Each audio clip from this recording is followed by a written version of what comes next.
हम देखते हैं कि उन सभी की लड़ाई के बीच में वो सेलेस्टियल गॉड का किंग आ जाता है, जिसे वहां पर देखते हुए अकुमो हैरानी के साथ कहता है, क्या तुम आखिर यहां पर क्या कर रहे हो? पर तभी वो सेलेस्टियल गॉड्स का किंग कहता है, माफ करना फादर ऑफ सयन, लेकिन प्राइमल सयन राइजो मेरे हाथों मारा गया। उसकी बात को सुनकर अकुमो के साथ ही साथ सभी लोग काफी ज्यादा चौंक जाते हैं। वो सभी अपनी लड़ाई को रोक चुके होते हैं और तभी गिलगैमिश, काताकुरी और साथ ही में ग्रेटोस ये सभी मुस्कुराते हैं। पर तभी हम देखते हैं कि अकुमो कहता है, नहीं, ऐसा नहीं हो सकता, तुम झूठ बोल रहे हो। जिसके ऊपर तभी वो सेलेस्टियल गॉड कहते हैं, वाकई में तुम्हें लगता है कि मैं झूठ बोल रहा हूं? तो जाओ फादर ऑफ सयन, जहां पर हमारी लड़ाई शुरू हुई थी वहां पर देख कर आओ। तुम्हारा प्राइमल सयन बेजान पड़ा हुआ है। जो सुनकर तभी वेजिटा भी कहता है, क्या ये नहीं हो सकता? राइजो जैसा सयन इसके हाथों हरगिज नहीं। पर तभी ग्रेटोस कहता है, सयन प्रिंस, क्या तुम जानते भी हो कि आखिर ये कौन है? सभी सेलेस्टियल गॉड्स का ये इकलौता किंग है, जो बरसों पहले सुप्रीमोड के द्वारा बचा लिया गया था। इसकी ताकत तुम्हारी सोच से भी परे है। और हम देखते हैं कि वो शख्स सिर्फ और सिर्फ मुस्कुराता है। और तभी अकुमो काफी गुस्से के साथ उस सेलेस्टियल गॉड के ऊपर अपना हमला करता है। लेकिन तभी वो सेलेस्टियल गॉड अकुमो के वार को अवॉइड करता है और तभी अकुमो के पीछे से काताकुरी उसके ऊपर अपना चोरो का अटैक करता है, जिसे हम देखते हैं कि अकुमो समझ नहीं पाता और वो चोट खाकर काफी दूर गिरता है। और तभी काताकुरी कहता है, क्या हुआ अकुमो? कैसा लगा जब अपना कोई साथी मारा जाता है? तुम्हारे सयन ने भी मेरे सेनापति को खत्म किया था। और भूलो मत कि तुम्हारी लड़ाई मुझसे है। अपना सारा गुस्सा मेरे ऊपर निकालो।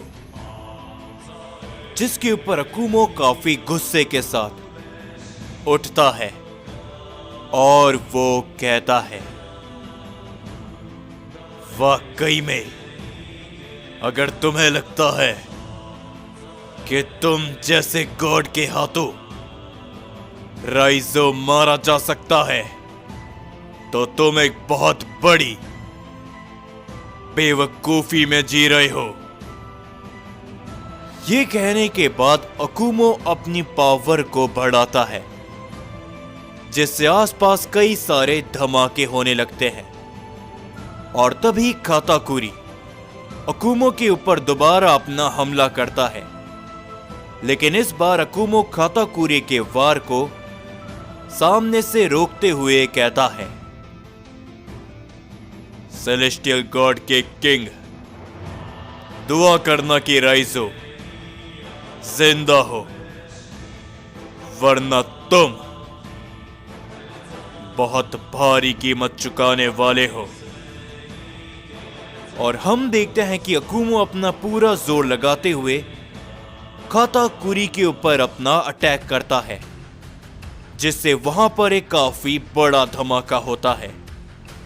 अकुमो की पावर के कारण सभी लोग पीछे हटना शुरू होते हैं, लेकिन वो सेलेस्टियल गॉड्स का किंग एक ही जगह पर खड़े खड़े मुस्कुराता है। और तभी हम देखते हैं कि उसके सामने ब्रोली और गोहान आ जाते हैं। और तभी गोहान कहता है, तो तुम्हें लगता है कि तुमने राइजो को खत्म कर दिया?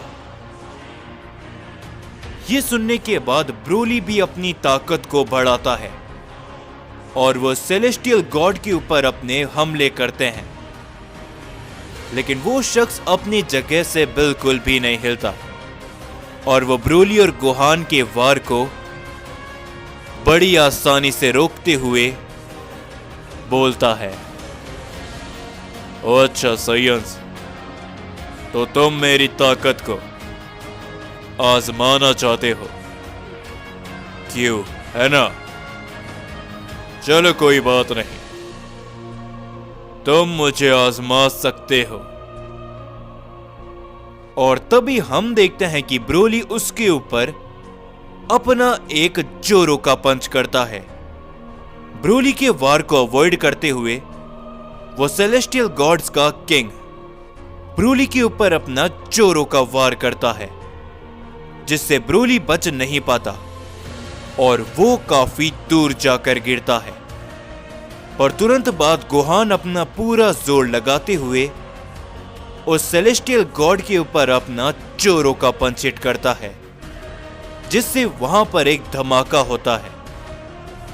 लेकिन हम देखते हैं कि गोहान के उस हमले का उस सेलेस्टियल गॉड के किंग में कोई भी असर नहीं होता।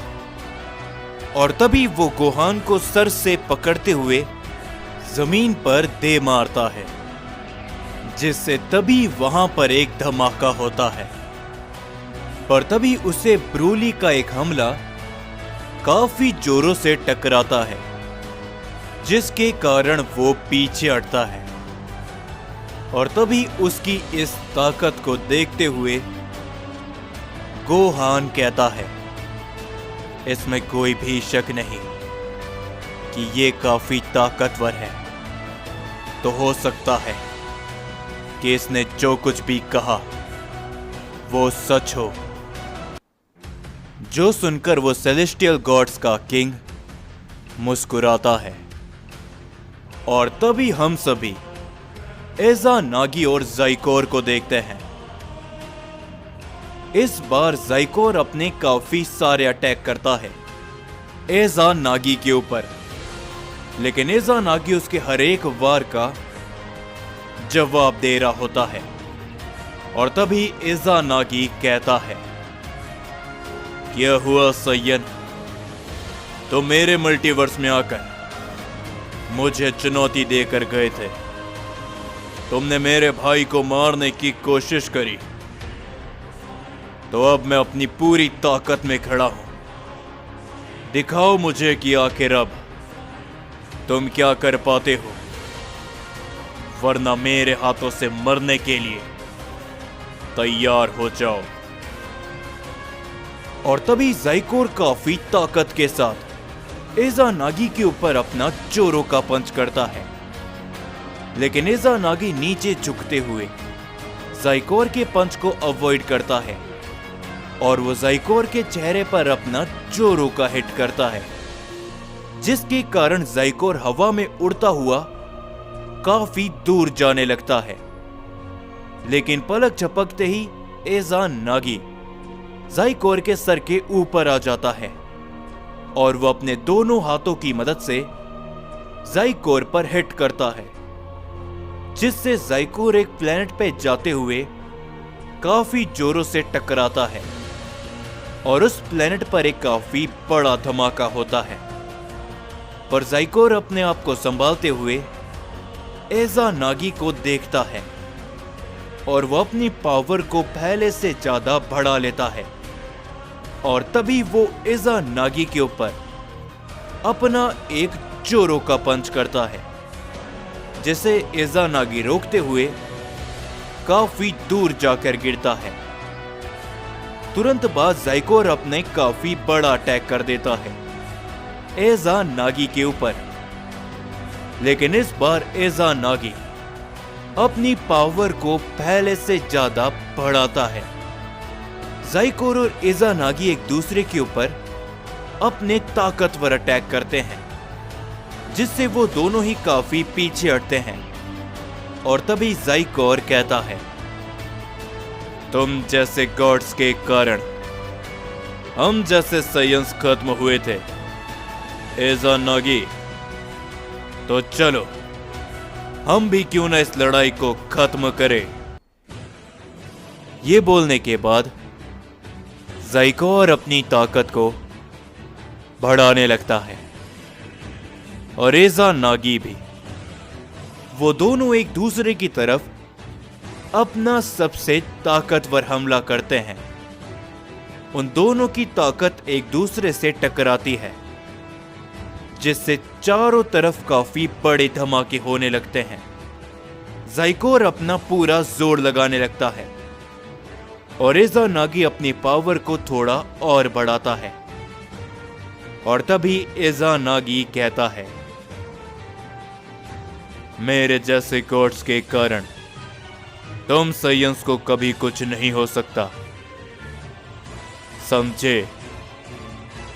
क्योंकि मैं उस लड़ाई के अंदर कभी शामिल ही नहीं हुआ और तुमने मेरे भाई को खत्म करने की कोशिश करी ज़ाइकोर, और तुमने मुझे यानी कि एजा नागी को चुनौती देकर अपनी जिंदगी की सबसे बड़ी गलती करी। और ये कहने के बाद वो दोनों अपना पूरा जोर लगा देते हैं, जिससे तभी वहां पर दो काफी बड़े धमाके होते हैं। इस हमले के कारण एजा नागी काफी दूर जाकर गिरता है, लेकिन हम देखते हैं कि ज़ाइकोर का नामो निशान वहां से मिट चुका होता है और एजा नागी ज़ाइकोर को खत्म कर चुका होता है। और एजा नागी कहता है, माफ करना सयन कि तुम्हें मेरे हाथों से खत्म होना पड़ा, लेकिन तुमने ही ये चाहा था। पर मानना पड़ेगा कि तुम्हारी ताकत काबिल तारीफ थी। जिसके बाद हम देखते हैं कि आरिमा काफी तेजी से इस मल्टीवर्स में पहुंच चुका होता है और जैसे आरिमा आगे बढ़ रहा होता है उसे कुछ अजीब सा महसूस होता है और तभी आरिमा कहता है, नहीं, ये नहीं हो सकता। मेरी आंखें कहीं ये धोखा तो नहीं खा रही।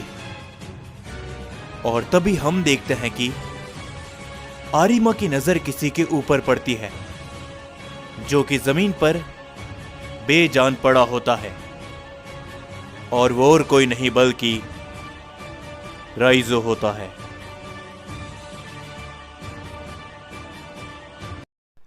जाने से पहले मैं आप सभी को बताना चाहूंगा कि कल आप सभी को 2 पार्ट देखने को मिल जाएंगे।